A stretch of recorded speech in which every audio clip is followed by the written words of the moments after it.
Yo, what's up dude? Ketemu lagi dan kita di sini masih di segmen Sekelebat Info, di mana nanti di sini kalian bisa dapetin info terbaru dan terpanas tentunya guys. Oke, hari ini di tanggal 9 ya, di bulan Desember 2023. Oke, kita langsung saja melihat bagaimana update dari global crypto market cap ya. Seperti yang terlihat dari data coin market cap di sini guys, menunjukkan adanya kenaikan di 2,5% ya, cukup bagus. Begitu juga untuk Fear and Greed Index tampaknya masih bertahan di posisi 81 ya, dan masih memasuki area extreme greed. Hal ini tentu saja membuktikan atau mengindikasikan ya bahwa antusiasme pasar ya untuk kripto ini masih besar banget ya, dan tentu saja ini masih berhubungan dengan antusiasme terhadap ETF spot Bitcoin yang sebentar lagi, nggak lama lagi ya, di bulan Januari nanti tanggal 10 itu menjadi deadline untuk keputusan SEC apakah menyetujui atau menolak guys. Dan tentu saja keadaan ini merupakan kontribusi ya dari Bitcoin dan juga teman-teman ngerumpinya. Kalau kita lihat di sini dalam waktu 24 jam ya untuk Bitcoin bisa dibilang sideways guys.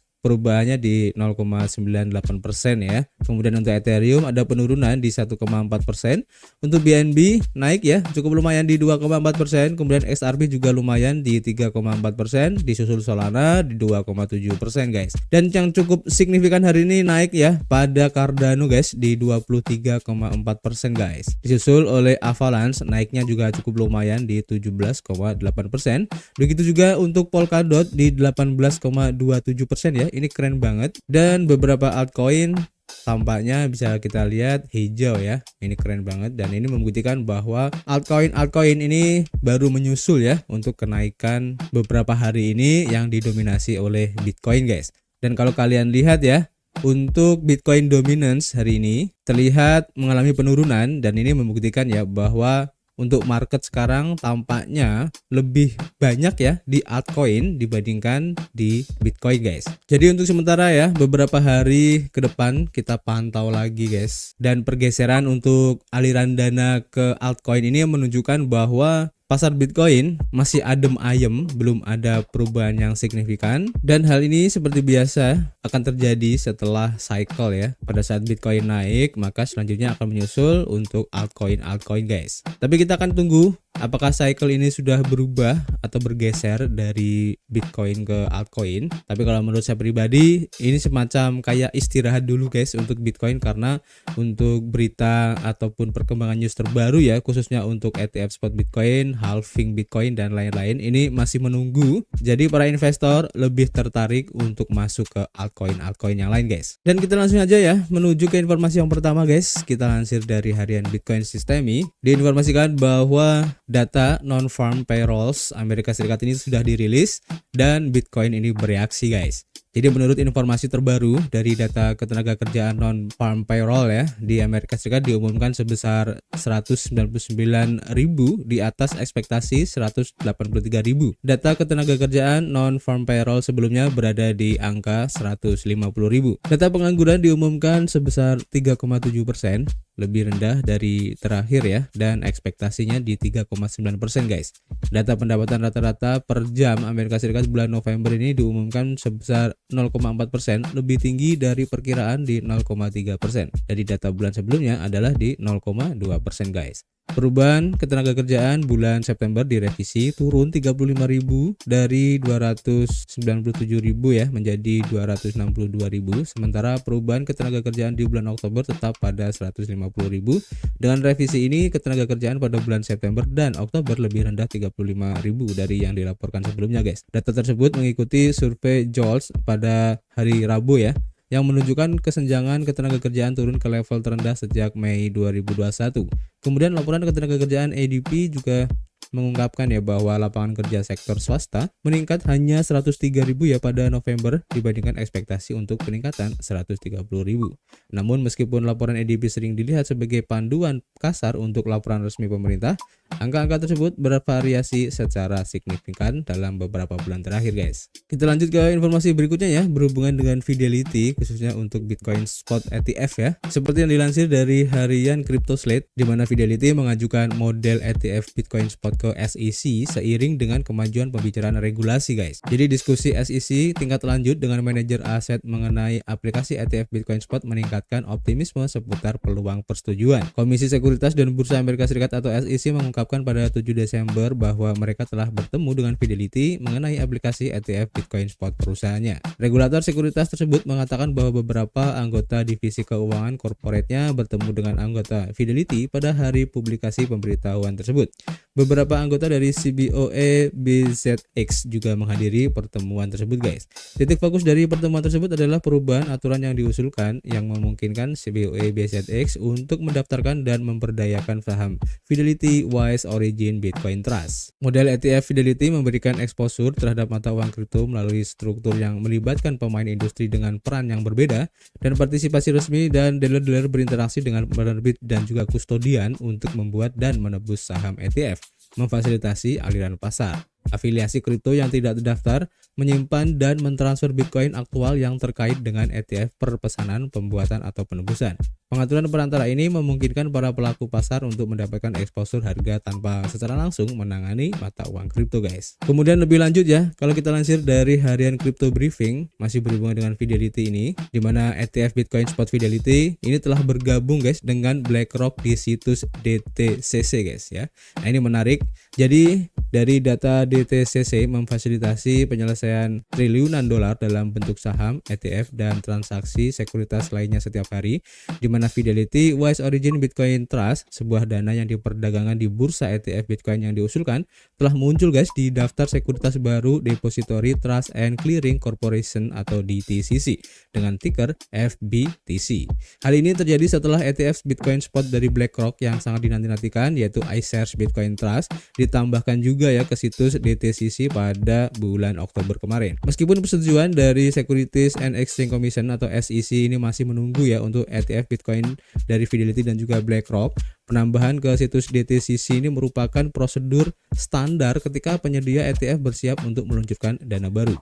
Lebih dari selusin, manajer aset sedang mencari persetujuan ya dari SEC untuk ETF Bitcoin Spot, termasuk kelas berat ya seperti BlackRock, Grayscale, VanEck, dan juga Wisdom Tree. Analis ETF Bloomberg yaitu James Shepard juga memperkirakan ya jendela keputusan untuk persetujuan ETF Bitcoin adalah 5-10 Januari berdasarkan prosedur dan jadwal SEC yang khas, dan dia yakin pemerintah SEC yang menyetujui ETF Bitcoin kemungkinan akan datang pada 8 atau 9 atau mungkin 10 Januari guys. Ketika berita DTCC dari BlackRock ini muncul di bulan Oktober kemarin, harga Bitcoin melonjak hampir 11% ya dalam waktu 24 jam dan rally terus berlanjut membawa harga Bitcoin di atas $35.000 ya dalam waktu singkat ini. Dan mungkin juga ini bisa menjadi sebab ya kenapa semalam atau kemarin ini Bitcoin juga naik lagi setelah sempat turun ya, dan sekarang ada di posisi 44.000 lagi dan sempat hampir menyentuh di 45.000 guys. Jadi kita tunggu aja nanti efeknya seperti apa ya. Dan kita lanjut ke informasi berikutnya. Kita lansir dari harian masih dari Crypto Briefing ya. Diinformasikan di sini untuk El Salvador ya dan juga Tether ini meluncurkan program visa untuk investor Bitcoin guys. Nah ini menarik ya. Jadi program visa El Salvador dan juga Tether ini sebagai jalan untuk menuju kewarganegaraan bagi para investor Bitcoin. Untuk mendorong perkembangan ekonomi digitalnya, pemerintah El Salvador dan juga Tether sebagai perusahaan yang menciptakan USDT ya, yang merupakan stablecoin yang paling banyak digunakan di dunia ini, telah memperkenalkan skema visa baru untuk menarik investor guys.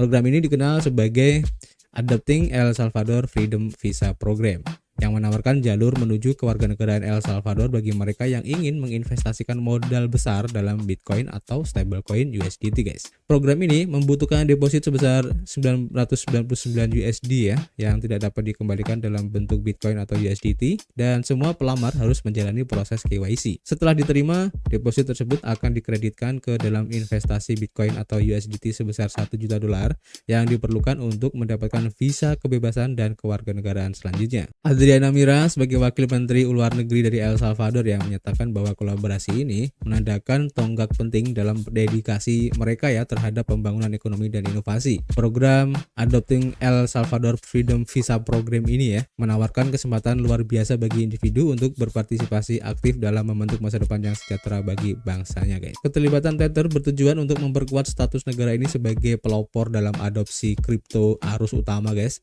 di mana CEO dari Tether yaitu Paulo Ardoino mengutip komitmennya untuk memberdayakan kemajuan melalui jalur pembayaran blockchain.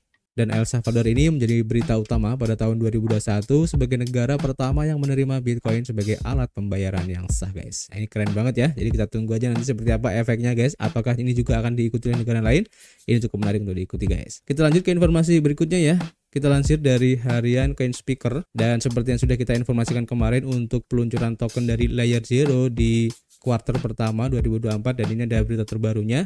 Dan di sini diinformasikan bahwa Layer Zero ini akan mengumumkan airdrop sebanyak 12 juta token ZRO atau token dari Layer Zero ini ya pada paruh pertama tahun 2024 ini. Layer Zero mengumumkan distribusi token ZRO melalui airdrop akan didasarkan pada aktivitas dompet pada saat pengambilan gambar guys, atau snapshot ya. Layer Zero Labs sebagai protokol interoperabilitas omni-chain yang mendukung Lucinan blockchain telah mengumumkan rencana untuk meluncurkan token tata kelola yang sangat dinanti-nantikan yang dijuluki ZRO token. Jadi seperti biasa guys, sebelumnya belum ada informasi ya tentang airdrop dari Layer Zero ini, dan ternyata seperti yang sudah kita informasikan kemarin ya, bahwa meskipun tidak ada pengumuman untuk adanya airdrop, tapi ternyata sudah diambil untuk snapshotnya. Dan kita ucapkan selamat ya buat teman-teman semua yang mungkin ya dari awal sudah berspekulasi tentang adanya Layer Zero airdrop ini untuk tokennya ya. Kita ucapkan selamat, pasti sudah masuk dalam snapshotnya dan eligible ya untuk bisa mendapatkan token dari Layer Zero ini guys. Selain itu, jaringan dari Layer Zero ini telah berkembang menjadi ekosistem yang matang dengan lusinan project Web3 dari berbagai blockchain ya. Dan token tata kelola sangat penting untuk memberi insentif kepada komunitas untuk adopsi berkelanjutan di masa depan. Khususnya 12 juta token ZRO diharapkan akan didistribusikan melalui metode airdrop dalam beberapa minggu mendatang guys. Nah, ini menarik ya. Sementara itu guys, untuk token ZRO itu sendiri ya tersedia untuk putaran penjualan pribadi atau private sale dengan kisaran harga di antara 2,35 dolar dan 4,5 dolar per token guys. Jadi kita tunggu aja seperti apa nanti untuk distribusi dari token Layer Zero ini yang sudah dinanti-nantikan ya. Setelah kemarin adanya airdrop dari Arbitrum, Optimism, ada Aptos, dan sekarang ini Layer Zero yang sangat potensial banget guys. Dan kita tunggu aja apakah airdrop dari Layer Zero ini bisa mengalahkan airdrop yang kemarin-kemarin. Kita akan update lagi nanti guys. Oke. Jadi untuk informasi hari ini cukup ya. Nanti kita akan update lagi jika ada yang menarik ya untuk kita bisa sampaikan kepada teman-teman semua. Dan seperti biasa guys, kita masih menunggu kritik dan saran kalian di kolom komentar. Nanti kita bisa ngobrol banyak di dalamnya. Dan tentu saja guys, kita ketemu lagi di informasi berikutnya. Peace.